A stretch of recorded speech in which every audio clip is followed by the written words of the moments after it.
Auzubillahiminash-shaytanir-rajim. Bismillahir-rahmanir-rahim. Dear students, Assalamu alaikum. How are you? Hopefully you are enjoying good health at your homes. Dear students, जैसा कि आपको पता है कि हमने चैप्टर नंबर 10 स्टार्ट किया है. Chapter number 10 kingdom animalia. Last lectures में हमने उसको कुछ बेसिक चीज़ें पढ़ी थी, कुछ एनिमल्स के हवाले से उनके कुछ जो बेसिक डिविजन्स थी उसको डिस्कस किया था.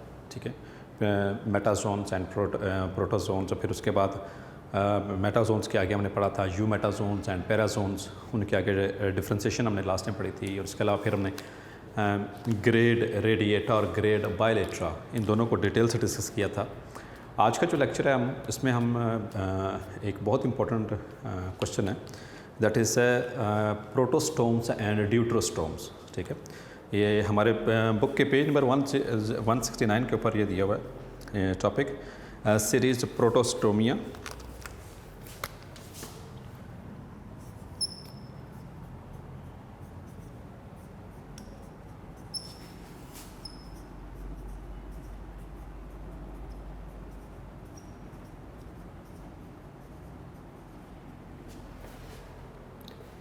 और दूसरी है series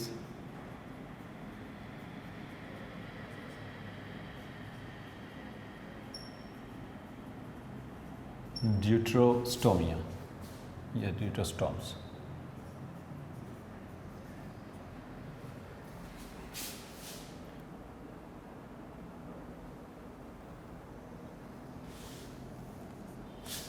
it is a little bit conceptual topic. इसमें आपने ध्यान से इसको फॉलो करना है.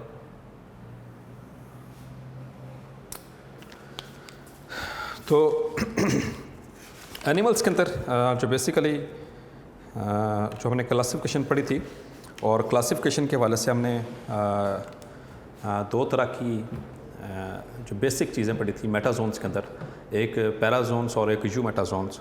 और फिर हमने उसमें बात की थी कि सिमेट्री की बात की थी कि जो यू मेटाजोन्स होते हैं दे आर सिमेट्रिकल, और उनमें सिमेट्री की फिर हमने बात की थी कि सिमेट्री दो तरह की हो सकती है, रेडियल या बायलैटरल. और लास्ट टाइम ये भी हमने डिस्कस किया था कि जो बायलैटरल सिमेट्री होती है वो आमतौर पर जो डिप्लोब्लास्टिक एनिमल्स में होती है, और जो बायलैटरल रेडियल सिमेट्री जो होती है वो डिप्लोब्लास्टिक एनिमल्स के अंदर, और triploblastic animals they belong to the bilateral symmetries. और ट्रिप्लोब्लास्टिक में ये आगे चल के इंशाल्लाह हम नेक्स्ट लेक्चर में उसको डिटेल से स्टडी करेंगे.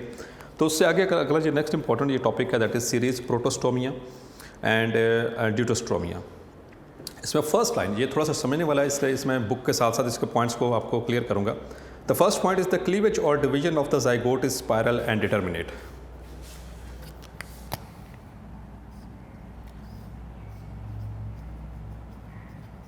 The cleavage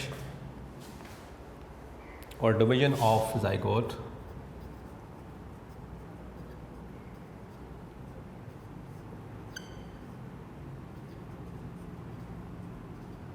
is spiral and determinate,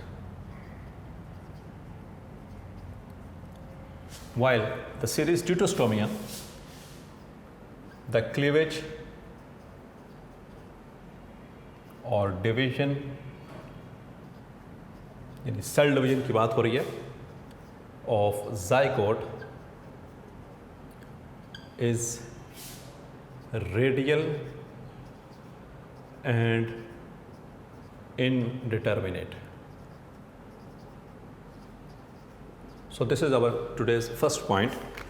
so cleavage की बात हो रही, cleavage, this is the first heading.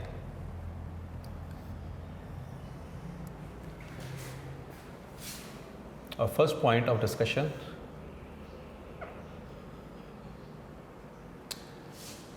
थोड़ा सा आपको कंसेप्ट होगा माइटोसिस का. जो सेल डिवीजन होती है उसमें माइटोसिस में जब भी पेरेंट सेल डिवाइड करता है उसके अंदर सेल डिवीजन कंप्लीट होती है तो दो डॉटर सेल्स बनते हैं, और वो दो डॉटर सेल्स आपस में से सेपरेट हो जाते हैं, दे गेट सेपरेटेड. लेकिन एक ख़ास किस्म की माइटोसिस होती है ज़ाइगोट के अंदर. ज़ाइगोट के अंदर जितनी भी माइटोसिस होगी एक ख़ास किस्म की माइटोसिस है, जिसमें जब एक पेरेंट सेल डिवाइड करता है तो उससे बनने वाले दो सेल्स वो सेपरेट नहीं होंगे बल्कि एक साथ जुड़े रहेंगे. तो ये ऐसी ख़ास किस्म की क्लीवेज जिसमें सेल्स आपस में साथ में जुड़े रहते हैं डिवीज़न के बावजूद, इसे क्लीवेज कहा जाता है, ठीक है। तो पहली चीज़ तो ये थी क्लीवेज डिवीजन को, ख़ास किस्म की माइटोटिक डिवीजन जिसमें suppose this is a zygote,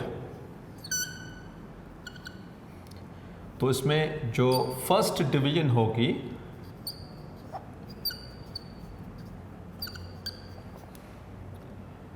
तो इस एक्सिस पे होगी इस तरह से हॉरिजॉन्टल, तो इसके नतीजे में बनेंगे 2 सेल्स और ये 2 सेल्स आपस में जुड़े हुए होंगे ना कि अलग-अलग, ठीक है।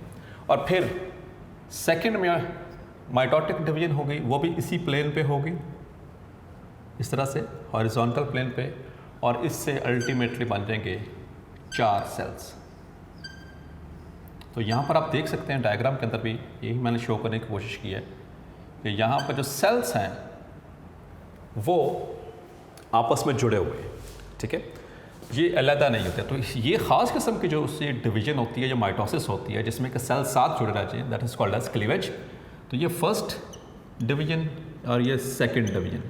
तो प्लेन ऑफ डिवीजन क्या है, हॉरिजॉन्टल है। इसके बाद फिर थर्ड जो डिवीजन होती है वो इस तरह से ऐसे इस प्लेन पे होगी, हॉरिजॉन्टल प्लेन पे। ये पहली 2 वर्टिकल प्लेन्स इस तरह से नीचे की तरफ, और फिर उसके बाद हॉरिजॉन्टल प्लेन, और ये इस तरह से सेल्स 4 से 8 बन जाएंगे। ये इंशाल्लाह चैप्टर नंबर 19 जो है सेकेंड ईयर में आप डिटेल से पढ़ेंगे ग्रोथ एंड डेवलपमेंट के तरफ। तो ये इस तरह से डिवीजन हो रही है। तो पहली 2 डिवीजन्स इन दोनों सीरीज़ के अंदर, दोनों तरह के जो एनिमल्स हैं इन दोनों के अंदर सेम होती हैं, यानी ज़ाइगोट से आगे 2 सेल। अच्छा, एक और चीज़ याद रखनी है, ज़ाइगोट जब भी डिवाइड करेगा उसके बाद बनने वाले जितने भी सेल्स होंगे उनको एक ख़ास नाम दिया जाता है, दे आर टर्म्ड एज ब्लास्टोमेयर्स। इन्हें कहते हैं ब्लास्टोमेयर्स। अब ये 2 सेल ब्लास्टोमेयर, 4 सेल ब्लास्टोमेयर। अब जितने इसके बाद जितने भी cells until the organs are not formed, तो उस वक्त तक ये सारे सेल्स क्या कहलाएंगे, ब्लास्टोमेयर्स कहलाएंगे, ठीक है।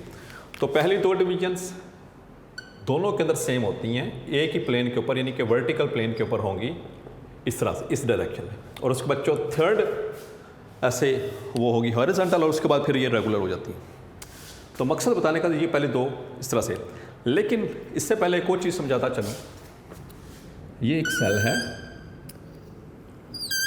और ये इसके सेंटर और ये इसके पोल्स।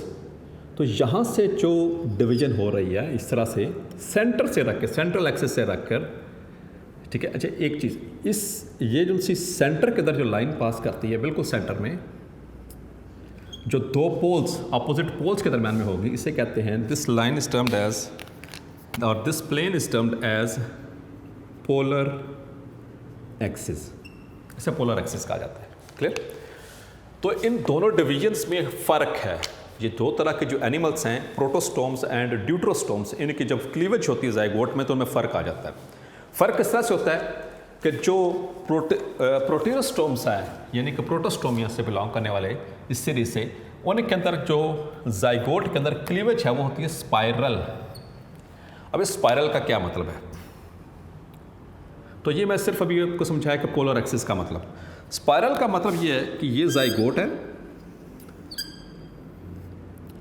ये सेंट्रल, तो इसमें यहाँ से ऐसे ओब्लिकली डिवीजन होगी, सेंटर से गुजरेगी तो ज़रूर, लेकिन वो पोलर एक्सिस पे नहीं रहेगी, इस तरह से,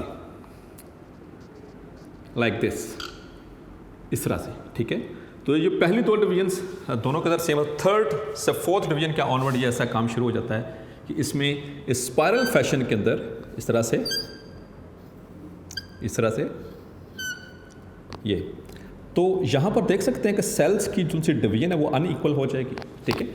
तो this is what happens in case of protostomes, कि ये एक नॉर्मल क्लीवेज है, ठीक है। इसमें पोलर एक्सिस है, तो इसमें पोलर एक्सिस को टच नहीं करेगी, ठीक है। पोलर एक्सिस जहाँ पर आगे जाकर ये ओब्लिक हो जाता है, सेंटर से पास ज़रूर करेंगी, लेकिन आगे जाकर ये ऐसे ओब्लिक हो जाती हैं, ऐसे टेढ़ी हो जाती हैं, सीधी नहीं रहती, स्पाइरल शेप हो जाती हैं, एस शेप्ड हो जाती हैं, जिसकी वजह से अब जो सेल्स बनेंगे वो एक तो होंगे ऐसे अनइक्वल, और जब इनके अंदर दोबारा से डिवीजन होगी तो इसमें कुछ सेल बनेंगे छोटे और कुछ बनेंगे बड़े, इस तरह से, ठीक है। तो इस फैशन के अंदर तो अनइक्वल सेल्स, ठीक है, अनइक्वल साइज्ड सेल्स इसमें प्रोड्यूस होंगे, कुछ बड़े, ये देखें ये वाले छोटे हैं, ये ऊपर वाले बड़े सेल्स हैं। इस तरह की जो चीज़ें जो डिवीजन, सेल डिवीजन होती है उसको स्पाइरल डिवीजन कहा जाता है, ठीक है। जबकि ड्यूटेरोस्टोम्स के अंदर ये जाइगोट, तो इसमें डिवीजन कैसे होती है, पोलर एक्सिस पे बिल्कुल ऐसे सेंटर से सेल डिवाइड होगा, और ये दो हो गए, फिर ये दो के अंदर फिर इस बिल्कुल ऐसे सेंट्रल एक्सिस से पास करेगा, ऐसे बिल्कुल सेंटर से, ठीक है, 2 से 4, 4 से फिर 8, ऑन एंड ऑन ऐसे इनकी डिवीजन चलती रहेगी। ये इस तरह भी हो सकती है या इस एक्सिस पे भी हो सकती है, यानी पास वो सेंटर से करेगी और पोल्स को ही टच करेगी बिल्कुल सीधी, इसे कहते हैं रेडियल, यानी अलोंग द रेडियस। ये रेडियस होता है ना इस तरह से, डायमीटर, अलोंग द डायमीटर, ये 2r, ये एक रेडियस, ये दूसरा रेडियस, और ये पूरा डायमीटर बन गया। तो इस तरह से इस प्लेन के ऊपर जो डिवीजन होती है इसे कहते हैं रेडियल डिवीजन, ठीक है। ये इसको रेडियल सिमेट्री कहा जाता है, क्लियर, रेडियल क्लीवेज कहा जाता है। तो सेल्स इस तरह से बिल्कुल सेंटर से डिवाइड होकर के ऐसे ये दो बन जाएंगे, फिर इनके अंदर फिर ऐसे बिल्कुल सेंटर से लाइन पास करेगी, और ये फिर ऐसे 4 सेल्स बन जाएंगे इस तरह से, फिर उनके अंदर बिल्कुल ऐसे इस एक्सिस पे होगी फिर 8 सेल, जैसे ऊपर मैंने आपको वहाँ पर बताया। तो ये डी स्टूडेंट्स, आपको ये बात समझ आ गई कि यहाँ पर स्पाइरल क्लीवेज और रेडियल क्लीवेज का क्या मतलब है, ठीक है। तो radial along the polar axis, equal cells में डिस्ट्रीब्यूशन है, इसमें जितने भी सेल्स बनेंगे।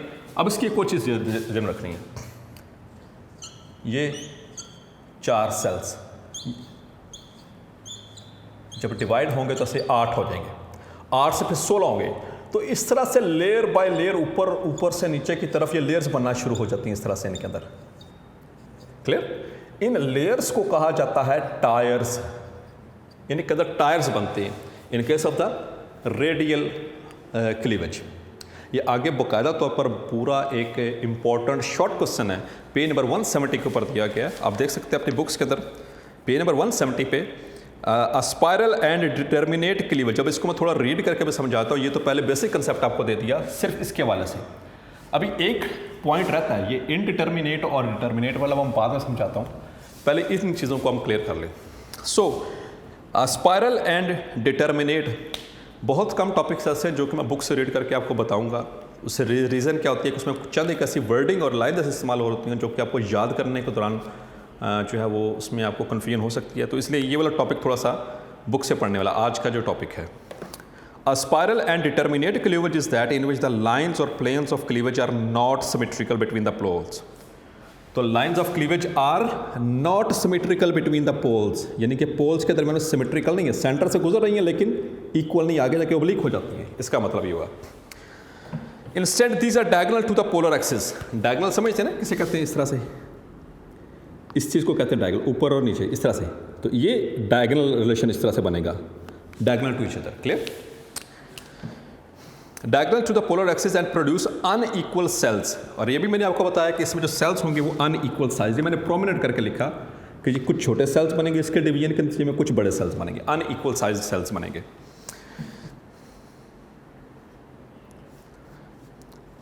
Around the axis of the polarity and all blastomeres have determined role. हाँ, अब दूसरी बात आ गई कि जो स्पाइरल क्लीवेज होती है जो सीरीज प्रोटोस्टोमा के अंदर, वो डिटर्मिनेट होती है। यहाँ पर डिटर्मिनेट का मतलब यह है कि fate of cell is foretold. Foretold का मतलब है कि पता है इस तरह की क्लीवेज में कौन से सेल से क्या बनना है, नाक बनना है, आंख बननी है, ईयर्स बननी है, ठीक है, या कोई और ऑर्गन बनना है, ठीक है। तो इसमें जो स्पाइरल क्लीवेज से बनने वाले जो सेल्स होते हैं उनकी फेट, उनकी किस्मत का ऑलरेडी पहले से पता होता है कि इसमें से क्या बनेगा, और वो स्पेशलाइज्ड होते हैं। इस सेल से सिर्फ नोज बनेगा, इस सेल से सिर्फ थ्रोट बनेगा, इस सेल से सिर्फ हेयर्स बनेंगे, इससे सिर्फ आइज बनेंगी। फॉर एग्जांपल ये समझाने के लिए सिर्फ बता रहा हूँ, तो इन सारे सेल्स की जो किस्मत होती है, यानी कि जो फेट होती है, दैट इज फोरटोल्ड। तो ये मतलब है स्पाइरल और डिटर्मिनेट का। But in the case of deuterostomes या ड्यूट्रोस्टोमिया सीरीज जो है, उसमें ये क्लीवेज तो समझ आ गई आपको, रेडियल है, लेकिन ये इनडिटर्मिनेट है, यानी यहाँ पर अभी तक कोई पता नहीं है कि कौन से सेल से क्या बनने जा रहा है। Just the cells are going to divide and divide and divide, और बाद में जाके कुछ सेल्स जो हैं उनके, और हर सेल के अंदर ये खासियत है, इनमें जितने भी बनने वाले सेल्स हैं, each cell has got the ability to form to behave like embryo. ठीक है, ये एम्ब्रियो की तरह बिहेव कर सकता है। जब ये पैदा होगा तो ये एक सेपरेट एम्ब्रियो की तरह भी बिहेव कर सकता है। So second point, in radial and indeterminate cleavage the planes of cleavage are symmetrical to the polar axis. Planes के सिमेट्रिकल हैं बिल्कुल पोलर एक्सिस, ये पोल उसके बिल्कुल सेंटर से ये बिल्कुल सिमेट्रिकल है। हाफ सिमेट्रिक किसे कहते हैं? दो इक्वल, मैंने इससे पिछले लेक्चर में आपको डिटेल समझाया। सिमेट्रिक किसे कहते हैं? दो इक्वल हाफ्स में डिवाइड हो जाना। इसमें जितने भी सेल्स होंगे देखिए इक्वल साइज के होंगे, और इक्वल साइज होने की वजह से इससे क्या प्रोड्यूस होंगे? डिफरेंट लेयर्स, एक के ऊपर एक लेयर से बनती चली जाएगी, जिसको टायर्स भी कहा जाता है। ये आगे वर्ड इस्तेमाल हुआ है। The cleavage the planes are symmetrical to the polar axis and produce tiers of cells. ये टायर्स की बात समझ आई। इस तरह से लेयर बाय लेयर ये बनना शुरू हो जाएगी जब भी डिवाइड होंगे on top of each other at the fate of each blastomere. तो ब्लास्टोमेयर की बात समझ आ गई ना बेटा आपको, कि जाइगोट जब भी डिवाइड करेगा तो उससे के बाद बनने वाले जितने भी सेल्स होंगे उनको ब्लास्टोमेयर्स कहा जाता है। तो यहाँ पर हर ब्लास्टोमेयर की जो फेट है, फेट ऑफ सेल, यानी कौन सा सेल की बात हो रही है? ब्लास्टोमेयर इज नॉट फोरटोल्ड, यानी पता कोई नहीं है कि सभी क्या बनना है। ठीक है, इसे कोई पता नहीं कि जैसे होते हैं ना बचपन में बाजू का पता जी इस बच्चे ये इसके पेरेंट्स ये हैं तो इसके बच्चा भी यही बनाएगा, ये इसका पेरेंट्स, जैसे डॉक्टर है तो उसके डॉक्टर सन्स ही मोस्टली होते हैं। ठीक है, तो फेट इज़ फोरटोल्ड। लेकिन बाजू का तो किसी का पता नहीं होता कि ये बाद में साइंसदान बनेगा या कोई इंजीनियर बनेगा या कोई मेडिसिन में जाएगा वगैरह वगैरह। तो जिसकी फेट का पता ना हो वो इनडिटर्मिनेट, और जिसकी फेट का पता हो वो है डिटर्मिनेट। तो होपफुली ये इंपॉर्टेंट शॉर्ट क्वेश्चन है बेटा, व्हाट इज डिफरेंस बिटवीन और what is meant by spiral and determinate, radial and indeterminate. Very very important short question है। ये बाकायदा तौर पर आपकी बुक में पेज नंबर 170 पे भी दी है, मैंने रीड करके भी आपको समझा दिया है। होपफुली आपको समझ आ गया। और पहला पॉइंट है the first discrimination point between protostomes and deuterostomes. Clear? Second point, अब ये दूसरा पॉइंट समझाने वाला हूं, इसको मैं रेस करने लगा हूं, या इसके नीचे देखता हूं। Second point, that is during development process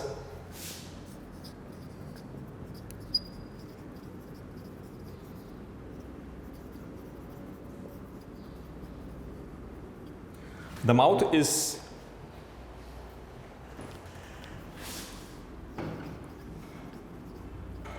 arises from the blastopore.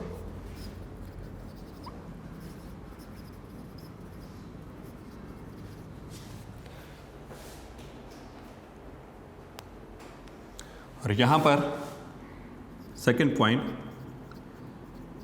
During development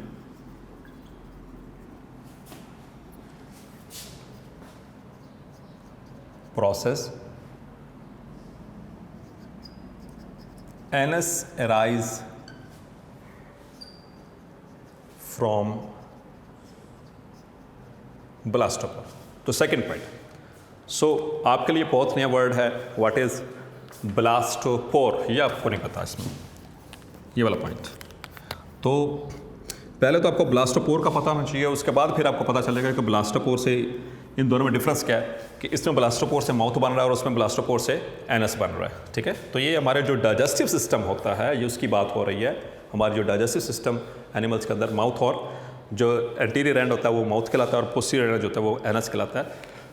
तो ड्यूट्रोस्टोमिया के अंदर या ड्यूट्रोस्टोम्स के अंदर जो ब्लास्टोपोर से बनेगा एनस, जबकि प्रोटोस्टोम्स के अंदर ब्लास्टोपोर से बनेगा माउथ। ये दोनों में बेसिक डिफरेंस, ये माउथ और यहाँ पर NS फ्रॉम ब्लास्टोपोर।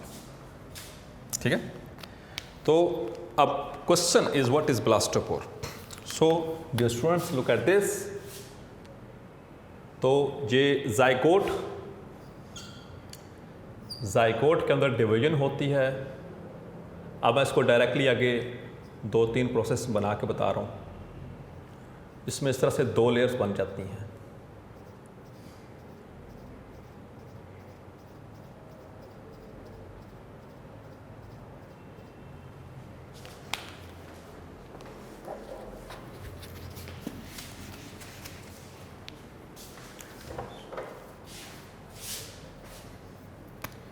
तो ये 2 से बन के 4, 1 से 2, ये 2 से बन के ये 4, फिर 4 से बन गए 8,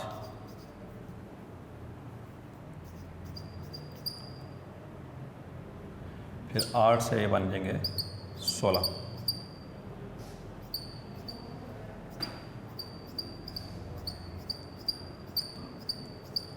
ये सारे सेल्स। ठीक है, तो ये 8 सेल स्टेज है, ये 4 सेल स्टेज, ये 2 सेल और ये 1 दैट इज जाइगोट, और ये फिर 16 सेल। तो जब भी 8 से 16 सेल्स बन जाते हैं तो ये एम्ब्रियो, इस स्टेज के ऊपर एम्ब्रियो कहलाता है मॉरूला। ठीक है, इस स्टेज पे कहलाता है मॉरूला। अब इसमें फिर क्या होता है कि इन सेल्स, ये नीचे यॉक होती है और उसके नीचे ये ऊपर मॉरूला। तो इसके बाद इसके अंदर स्पेस क्रिएट हो जाती है इन सेल्स के दरमियान में, जिस सेल्स ये ऊपर को ऐसे मूव करेंगे,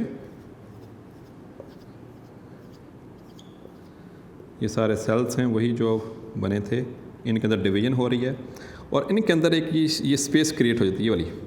इस स्पेस को कहते हैं ब्लास्टोसील और इसकी वजह से ये ऊपर सेल्स ऊपर मूव कर जाते हैं। अब नेक्स्ट इसमें क्या होना है, ये इंपॉर्टेंट चीज़ है, यहाँ से सेल्स अंदर की तरफ मूव करेंगे।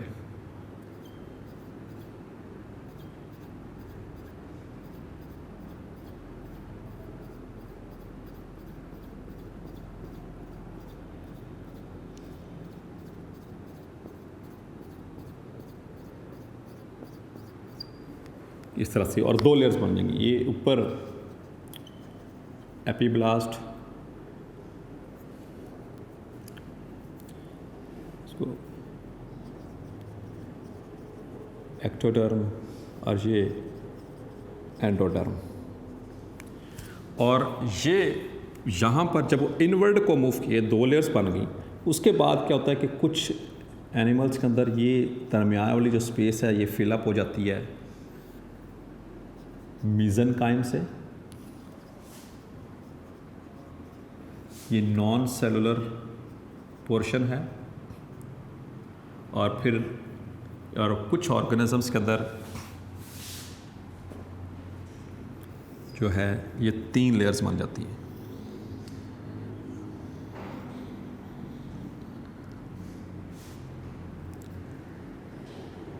तो ये बाहर वाली एक्टोडर्म,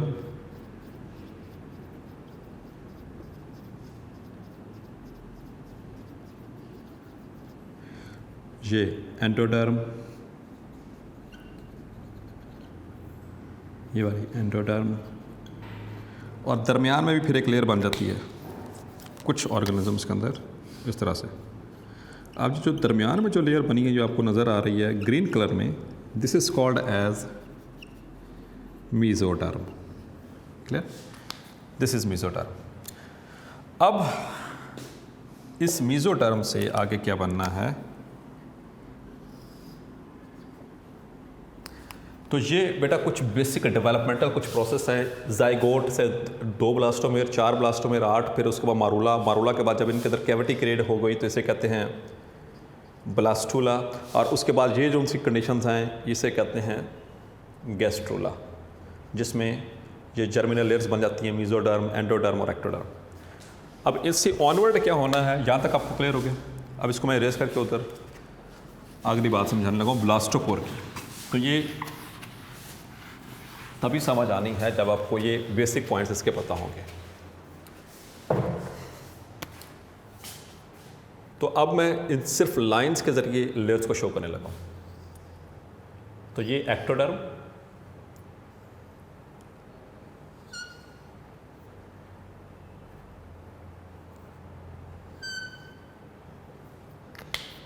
और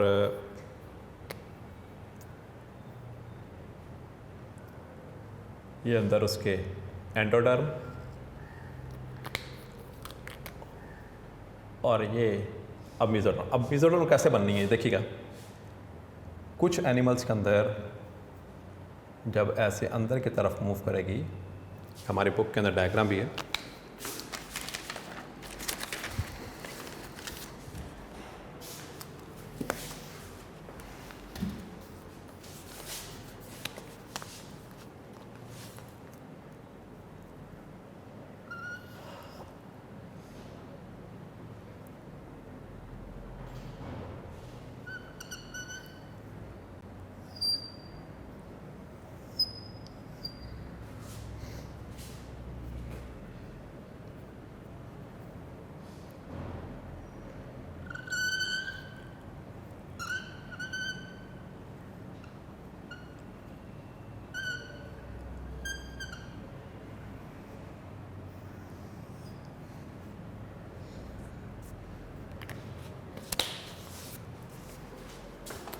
So better look at this.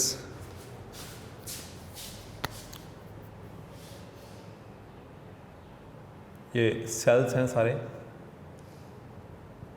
All of these are cells. इस तरह से ये भी सारे सेल्स हैं। ये बाहर लेयर है एक्टोडर्म, ये वाली लेयर। मैं उस डायग्राम से समझा रहा हूँ जो हमारी बुक में शामिल है। आप यहाँ पर देखेंगे,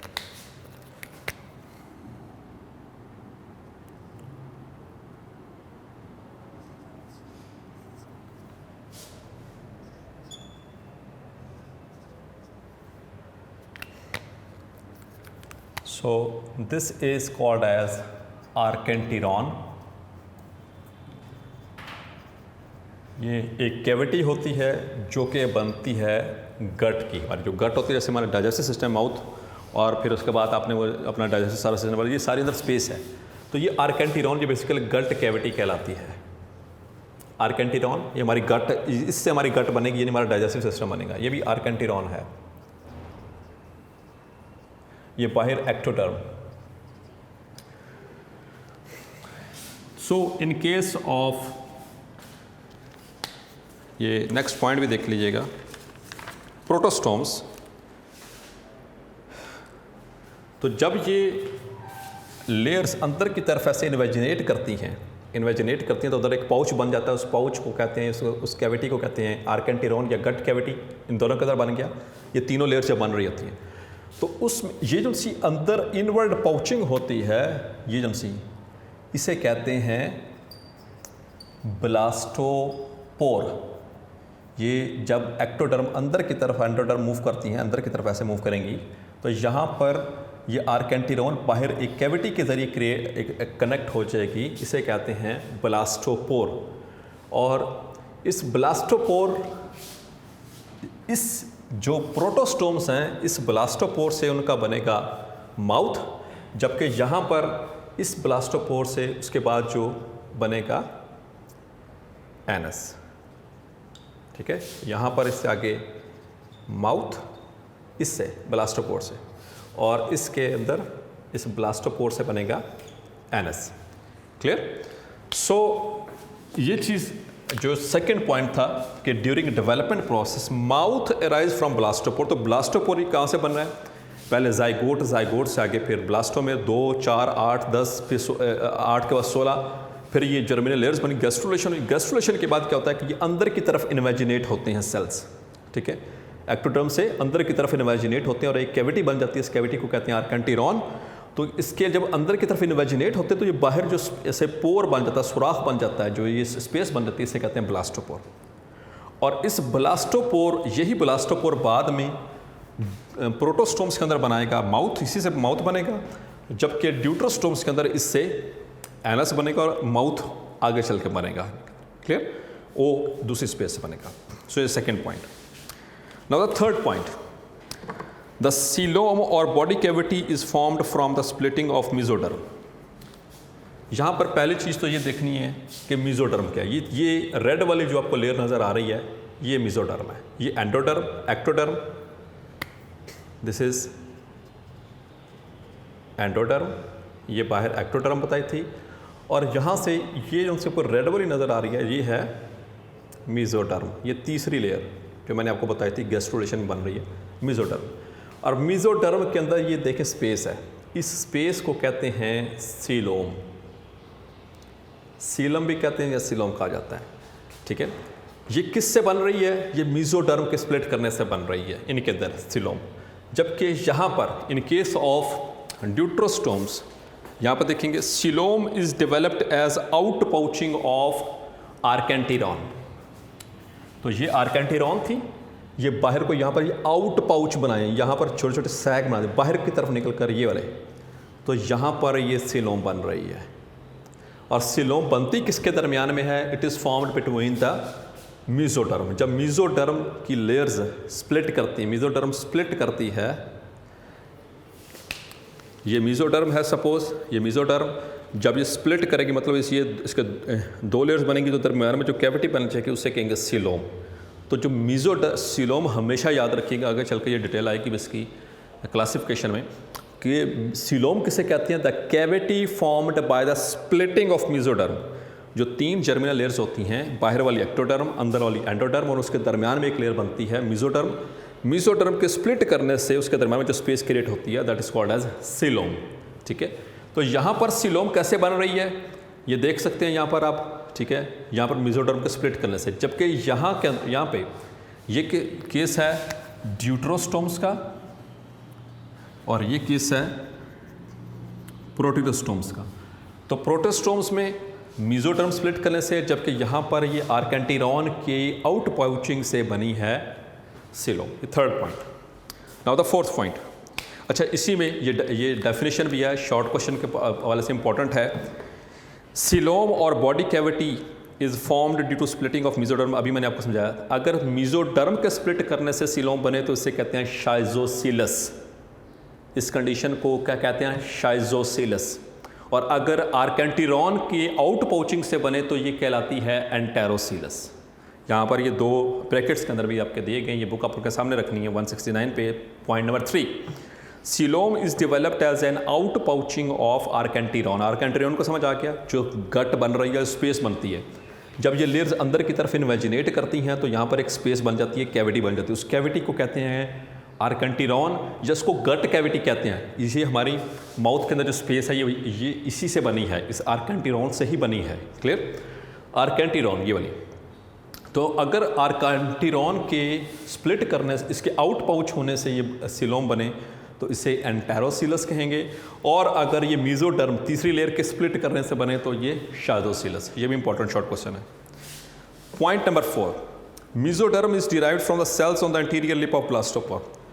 मेसोडर्म कहाँ से बनती है? ये ब्लास्टोपोर है, इसके इस साइड के जो सेल्स हैं इनके अंदर ये ऐसे नीचे को मूव करते हैं और इनके दरम्यान में ये बन जाती है तीसरी लेयर, ठीक है, इन केस ऑफ प्रोटोस्टोम्स।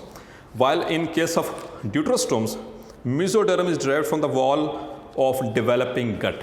तो यहाँ पर कैसे बनी है? ये गट थी, ये इसकी वॉल है, इसी से आउट पाउचिंग से ये क्या बन गई? This is mesoderm, clear. और मेसोडर्म के दरमियान का space coelom. Is that clear? Hopefully समझ आ गया होगा। And number 5, examples.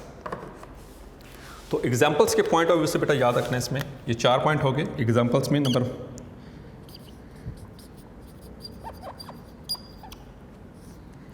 इसके अंदर एक तो नेमाटोड्स, ये आगे चल के हम फाइल डिटेल से पढ़ेंगे ये क्या चीज़ होती हैं। नेमाटोड्स ये आपने याद रखना है।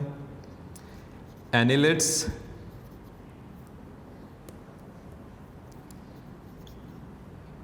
Number 3 mollusc, and number 4 are the arthropods। तो ये 4 फाइलम ऐसे हैं जो कि सीरीज़ प्रोटोस्टोमिया के अंदर आते हैं, और फिर यहाँ पर आगे इकाइनोडर्मिटा, इकाइनोडर्म्स, ये डिटेल्स आगे आएंगे, फाइल में इंशाल्लाह पढ़ाए जाएंगे। हेमिकॉर्डेट्स एंड कॉर्डेट्स, ये 3 एग्जाम्पल इसमें आपने याद रखनी। तो इन्हीं के अंदर बेटा ये इसमें बेसिक डिफरेंस हैं, इंपॉर्टेंट ये क्वेश्चन है, इसलिए डिटेल से मैंने एक एक पॉइंट को क्लैरिफाई किया आपको, और उसके ये 5 पॉइंट्स के बाद नेक्स्ट पेज के ऊपर इनकी डायग्राम भी आपको क्लियर समझा दी है, और उसके बाद एक इंपॉर्टेंट शॉर्ट क्वेश्चन था जहाँ पे what is meant by spiral and determinate and radial indeterminate, इसका मतलब भी इसको डिटेल से समझा दिया। ये सारी चीज़ें होपफुली यहाँ तक आपको क्लियर हो गया होगा। इन द नेक्स्ट लेक्चर इंशाल्लाह we will discuss our next topic, that is diploblastic and triploblastic organizations.